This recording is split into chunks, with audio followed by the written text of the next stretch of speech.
Hi hello friends, welcome back to the channel. ಇವತ್ತಿನ recipe ಬಂದು ಖಾರ ಪೊಂಗಲ್. ಇದನ್ನು ಹೇಗೆ ಮಾಡೋದು ಅಂತ ನೋಡೋಣ ಬನ್ನಿ. ಮೊದಲಿಗೆ ಒಂದು ಪಾತ್ರೆಗೆ 3/4 ಕಪ್ ಆಗೋಷ್ಟು ನಾನು ಹೆಸರು ಬೇಳೆನ ತೊಗೊಂಡಿದ್ದೀನಿ. ಸೊ ಇದನ್ನು ಚೆನ್ನಾಗಿ ಕೆಂಪಾಗುವವರೆಗೂ ಹುರ್ಕೊಳ್ಳೋಣ.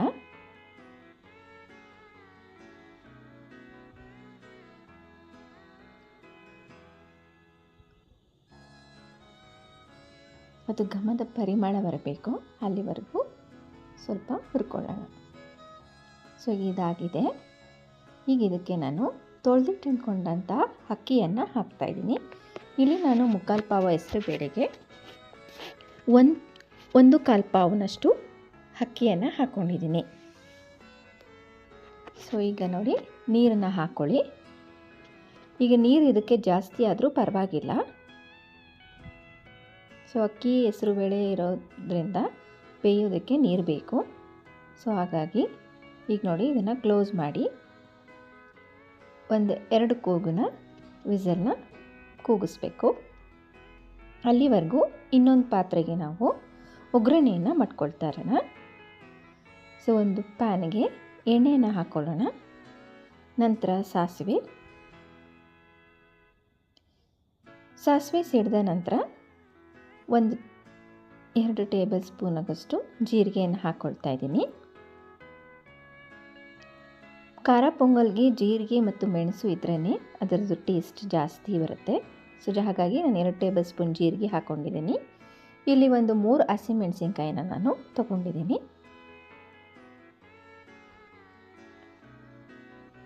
ಮತ್ತು ಒಗ್ಗರಣೆಗೆ ಕರಿಬೇವಿನ ಸೊಪ್ಪು ಸ್ವಲ್ಪ, ಇದನ್ನು ಹಾಕ್ಕೊಂಡು ಸ್ವಲ್ಪ ಕೆಂಪವರೆಗೂ ಫ್ರೈ ಮಾಡ್ಕೊಳ್ಳೋಣ. ನಂತರ ನಾನಿಲ್ಲಿ 1/4 ಟೀ ಸ್ಪೂನ್ ಆಗುವಷ್ಟು ಹಿಂಗನ್ನು ಹಾಕ್ಕೊಳ್ತಾ ಇದ್ದೀನಿ. ಹಿಂಗು ಕೂಡ ಅಷ್ಟೇ, ಯಾವುದೇ ಕೂಡ ಅಡುಗೆಗೆ ಹಿಂಗನ್ನು ಹಾಕಿದ್ರೆ ಡೈಜೆಸ್ಟ್ ಆಗುತ್ತೆ. ಸೊ ಹಾಗಾಗಿ ಹಿಂಗನ್ನು ಹಾಕ್ತಾಯಿದ್ದೀನಿ. ನಂತರ ನಾನಿಲ್ಲಿ ಪಾಲಕ್ ಸೊಪ್ಪನ್ನು ತೊಗೊಂಡಿದ್ದೀನಿ.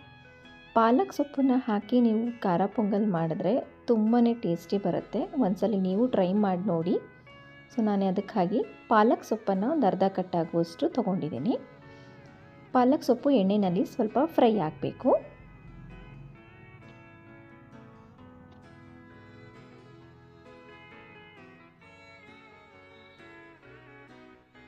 ಈಗ 1 ಟೇಬಲ್ ಸ್ಪೂನ್ ಆಗುವಷ್ಟು ಅರಿಶಿಣದ ಪುಡಿಯನ್ನು ಹಾಕ್ಕೊತಾ ಇದ್ದೀನಿ. ಈಗ ನೋಡಿ, ಇದನ್ನು ಕೂಡ ಸ್ವಲ್ಪ ಫ್ರೈ ಮಾಡ್ಕೊಳ್ಳೋಣ ಎಣ್ಣೆಯಲ್ಲಿ. ಪಾಲಕ್ ಸೊಪ್ಪು ಎಲ್ಲವೂ ಕೂಡ ಎಣ್ಣೆಯಲ್ಲಿ ಫ್ರೈ ಆಗಿ ಸಾಫ್ಟ್ ಆಗಬೇಕು.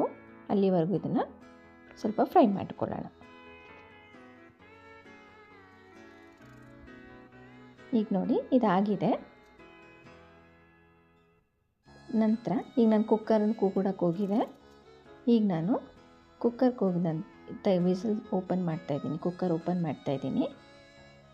ಸೊ ನಾವು ಮಾಡಿಟ್ಕೊಂಡಂಥ ಒಗ್ಗರಣೆ ಏನಿದೆ ಅದನ್ನು ಇದರೊಳಗೆ ಹಾಕ್ಕೊಳ್ಳೋಣ. ನೀವು ಹೆಸರುಬೇಳೆ ಸಪ್ರೇಟ್ ಮಾಡಿ ಹಾಗೂ ಕೂಡ ಮಾಡ್ಬೋದು. ಅನ್ನ ನಿಮ್ಗೆ ಉಳಿದಿದ್ದ ಅನ್ನ ಇತ್ತು ಅಂದರೆ ಅದಕ್ಕೂ ಮಾಡ್ಬೋದು. ನಾನು ಅದನ್ನು ಕೂಡ ಮಾಡೋ ಮೆಥಡ್ನ ನಾನು ಇನ್ನೊಂದು ವಿಡಿಯೋದಲ್ಲಿ ನಾನು ಮಾಡಿ ತೋರಿಸ್ತೀನಿ.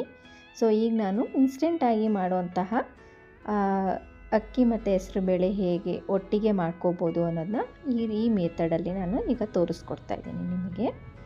ಈಗ ನಾನು ಇದಕ್ಕೆ ನೀರನ್ನು ಹಾಕ್ಕೊಳ್ತಾ ಇದ್ದೀನಿ. ಪೊಂಗಲ್ಲು ಯಾವಾಗಲೂ ಸ್ವಲ್ಪ ತೆಳುವಾಗೇ ಇರಬೇಕು. ಸೊ ಹಾಗಾಗಿ ಹೆಚ್ಚಿಗೆ ನೀರು ಹಾಕಿದ್ರಷ್ಟು ಅದು ಏನೂ ಆಗೋದಿಲ್ಲ. ನೋಡಿ, ಈಗ ನೀರು ಹಾಕಿದ್ಮೇಲೆ ಒಂದ್ಸಲ ಮಿಕ್ಸ್ ಮಾಡಿಕೊಡಿ ಎಲ್ಲನೂ. ನಾವು ಮಾಡಿದಂತಹ ಒಗ್ಗರಣೆ ಎಲ್ಲವೂ ಅನ್ನ ಮತ್ತು ಅನ್ನಕ್ಕೆ ಉಪ್ಪು ಮತ್ತು ಖಾರ ಎಲ್ಲವೂ ಹಿಡಿಬೇಕು. ಸೊ ಅಲ್ಲಿವರೆಗೂ ಇನ್ನೊಂದು ಸ್ವಲ್ಪ ಅದನ್ನು ಕುದಿಸ್ಕೊಳ್ಳೋಣ. ಈಗ ನಾನು ರುಚಿಗೆ ತಕ್ಕಷ್ಟು ಉಪ್ಪನ್ನು ಹಾಕ್ಕೊಳ್ತಾ ಇದ್ದೀನಿ. ಈಗ ಸ್ವಲ್ಪ ಕುದೀತಾ ಇದೆ. ಸೊ ಈಗ ನಾನು ಕಾಳು ಮೆಣಸನ್ನು ಕ್ರಷ್ ಮಾಡಿ ಹಾಕ್ಕೊತಾ ಇದ್ದೀನಿ. 1 ಟೇಬಲ್ ಸ್ಪೂನ್ ಆಗುವಷ್ಟು. ನಿಮಗೆ ಖಾರ ಎಷ್ಟು ಬೇಕು ಅಂತ ಇದೆಯೋ ಅಷ್ಟನ್ನು ಹಾಕ್ಕೊಳ್ಳಿ. ನೀವು ಖಾರ ಕಮ್ಮಿ ಬೇಕು ಅಂದರೆ ಮೆಣಸನ್ನು ಕಮ್ಮಿ ಮಾಡಿ ಹಾಕೋಬೋದು. ಇಲ್ಲಿಗೆ ನಾನು ಕೊತ್ತಂಬರಿ ಸೊಪ್ಪನ್ನು ಹಾಕ್ತಾಯಿದ್ದೀನಿ. ನೆಕ್ಸ್ಟು ಕಾಯಿ ತುರಿ,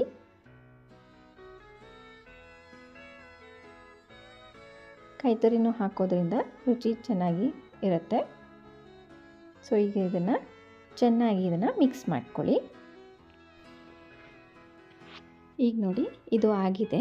ಇವಾಗ ಸೊ ಸರ್ವಿಂಗ್ ಪ್ಲೇಟ್ಗೆ ನೀವು ಸರ್ವ್ ಮಾಡ್ಬೋದು. ಸೊ ನೋಡಿದ್ರಲ್ಲ ಫ್ರೆಂಡ್ಸ್, ಹೇಗೆ ಖಾರ ಪೊಂಗಲ್ನ ಮಾಡ್ಬೋದು ಅಂತ. ಸೊ ನೀವು ಕೂಡ ಟ್ರೈ ಮಾಡಿ ಮನೆಯಲ್ಲಿ. ನಿಮ್ಮ ಅನಿಸಿಕೆ ಅಭಿಪ್ರಾಯವನ್ನು ನನಗೆ ಕಮೆಂಟ್ಸ್ ಮೂಲಕ ತಿಳಿಸ್ಕೊಡಿ.